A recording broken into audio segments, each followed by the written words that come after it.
New Orleans is a city known for many things. People from around the world come to New Orleans for music.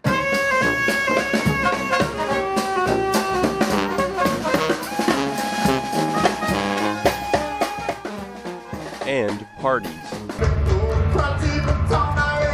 Just the energy that we present down here, that we make everybody feel welcome, and the hospitality that we serve down here, I think that makes us one of a kind.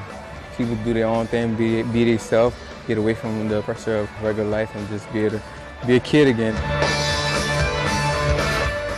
And they also come for food.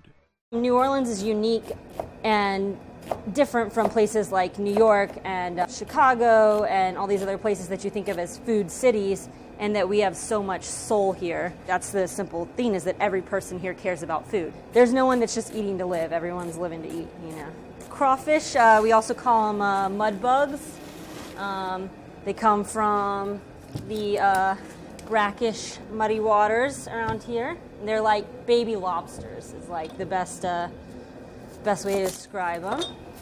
Crawfish boil is a big thing here, and we wanted to kind of get in on the crawfish boil theme, but there's so many places that already do it, and they do it all kind of the same way. And we just kind of wanted to put a different spin on it. And the Vietnamese people in Houston do crawfish boils kind of the same way we do. We put all the aromatics in the boil, lemongrass, ginger, all that stuff. We were a little nervous. We tasted it. We knew it was delicious. And there were a couple people before they tried it that were like, I don't know, you're messing with it. But every person that has tried it has been really excited about a different way to have crawfish.